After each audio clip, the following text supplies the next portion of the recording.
যা কিছু শিখব তা সামথিং বাই সি থেকে শিখব। Yes. তাহলে চলো শুরু করা যাক।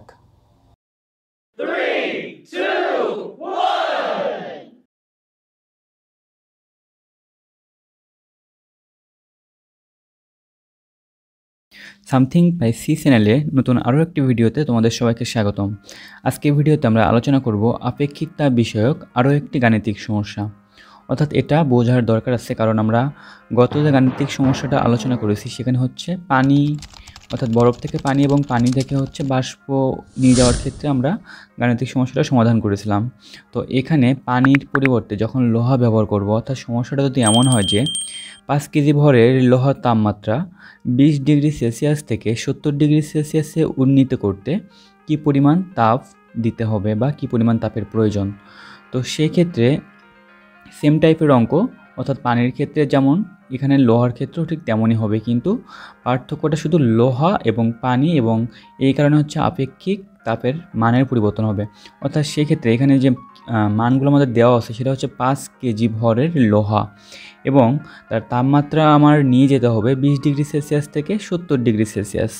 তো সেক্ষেত্রে আমরা এখানে যে মানগুলো দেওয়া আছে সেটা এখানে লিখতে পারি যে লোহার ভর m = 5 কেজি, এবং লোহার ক্ষেত্রে যে আপেক্ষিক তাপটা আমরা জানি সেটা হচ্ছে 460 joule per kg per kelvin. তার মানে বোঝায় লোহার তাপমাত্রা 1 ডিগ্রি সেলসিয়াস বা 1 কেলভিন বা 1 একক আমরা ব্যবহার করতে পারি। 1 একক বৃদ্ধি করতে যে পরিমাণ তাপের প্রয়োজন সেই তাপটাকে বলা হয় হচ্ছে লোহার আপেক্ষিক তাপ, এবং সেই মানটা হচ্ছে 460 ডিগ্রি। এবং এখানে এই লোহার আদি তাপমাত্রা দিয়ে দেওয়া হয়েছিল 20 ডিগ্রি, অর্থাৎ এই লোহাটার বর্তমান তাপ 20 ডিগ্রি সেলসিয়াস, মানে বর্তমান তাপমাত্রা হচ্ছে 20 ডিগ্রি সেলসিয়াস, এবং এই লোহাটাকে তাপ দিয়ে আমার নিয়ে যেতে হবে 70 ডিগ্রি সেলসিয়াস। তার মানে শেষ তাপমাত্রা হচ্ছে 70 ডিগ্রি সেলসিয়াস T2। এবং তাহলে আমরা বলতে পারি কি তাপমাত্রা বৃদ্ধি ΔT = T2 - T1। তো সেক্ষেত্রে T2 হচ্ছে 70 ডিগ্রি বা শেষ তাপমাত্রা হচ্ছে 70 ডিগ্রি সেলসিয়াস, এবং আদি তাপমাত্রা হচ্ছে 20 ডিগ্রি সেলসিয়াস। তো 70 থেকে 20 ডিগ্রি সেলসিয়াস মাইনাস করলে আমরা যে মানটা পাবো সেটা হচ্ছে 50 ডিগ্রি সেলসিয়াস। তো এতটুকু তাপমাত্রা আমার বৃদ্ধি করতে হবে। তো প্রতি একক তাপমাত্রা বৃদ্ধি করতে আমার আপেক্ষিক তাপের সমান তাপের প্রয়োজন হবে। অর্থাৎ সেক্ষেত্রে আমার যে তাপটা আমার এই 20 ডিগ্রি সেলসিয়াস থেকে 70 ডিগ্রি সেলসিয়াস, অর্থাৎ 50 ডিগ্রি সেলসিয়াস তাপমাত্রা বৃদ্ধি করার জন্য যে পরিমাণ তাপ আমার দিতে হবে সেটাকে আমরা কিউ হিসেবে প্রকাশ করতে পারি। তো তাপ কিউ = আমাদের নির্ণয় করতে হবে, তো আমরা জিজ্ঞাসা চিহ্ন দিয়ে লিখতে পারি। তো এখন যেহেতু এখানে ভৌত অবস্থায় কোনো পরিবর্তন হয়নি, তো এখানে সুপ্ত তাপের কোনো প্রয়োজন নাই। তো সেক্ষেত্রে আমার প্রয়োজন হচ্ছে আপেক্ষিক তাপের ফর্মুলা বা কনসেপ্ট। তো কারণ হচ্ছে এখানে তাপমাত্রা বৃদ্ধি পাচ্ছে, তো তাপমাত্রা যেহেতু বৃদ্ধি পাচ্ছে তো সেক্ষেত্রে আমরা আপেক্ষিক তাপের এই ফর্মুলা জানি কিউ = ms ΔT। তো এম হচ্ছে এখানে এই লোহার ভর, সেটা দিয়ে দেওয়া হয়েছিল 5 কেজি, এবং এস হচ্ছে এই লোহার আপেক্ষিক তাপ, যেটা প্রশ্নে দেওয়া থাকবে অথবা আমাদের জানা থাকতে হবে। তো এই আপেক্ষিক তাপকে প্রকাশ করা হয় এস দ্বারা, এস স্পেসিফিক হিট। তো এস = লোহার ক্ষেত্রে 460 joule per kg per kelvin.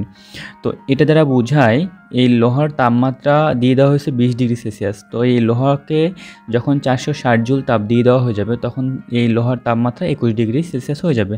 আবার যখন 460 জুল তাপমাত্রা তাপ দেওয়া হবে তখন 21 থেকে 22 হয়ে যাবে। আবার 460 দিলে 22 থেকে 23 ডিগ্রি সেলসিয়াস। এভাবে 460 জুল পরিমাণ তাপ দেওয়ার পরে তার প্রতি 1 একক করে তাপমাত্রা বাড়বে। তো এই লোহার আপেক্ষিক তাপ বা স্পেসিফিক হিট 460, এবং ΔT এর মান আমরা পেয়েছিলাম 50 ডিগ্রি সেলসিয়াস। তো সেই ক্ষেত্রে এই মানগুলো আমরা ক্যালকুলেটরে যদি গুণ আকারে প্রেস করে মান চাই তাহলে আমরা মান পাবো 115,000। অর্থাৎ এখানে হচ্ছে এই পরিমাণ তাপ আমার দেওয়া লাগবে, অর্থাৎ 1,15,000 জুল তাপ দিলে আমার এই 5 কেজি ভরের লোহাটা 20 ডিগ্রি সেলসিয়াস তাপমাত্রা থেকে 70 ডিগ্রি সেলসিয়াস তাপমাত্রায় পৌঁছাবে। তো আমরা বলতে পারি এটা যে তাপের প্রয়োজন, অর্থাৎ এই ক্ষেত্রে এই 5 কেজি লোহার ক্ষেত্রে 20 ডিগ্রি সেলসিয়াস থেকে 70 ডিগ্রি সেলসিয়াস, অর্থাৎ 50 ডিগ্রি সেলসিয়াস তাপমাত্রা বৃদ্ধি করার জন্য আমাদের তাপের প্রয়োজন হচ্ছে 1,15,000 জুল। তো আশা করি তোমরা বুঝতে পারছো। সামথিং বাই সি চ্যানেলের সাথে থাকার জন্য ধন্যবাদ সবাইকে।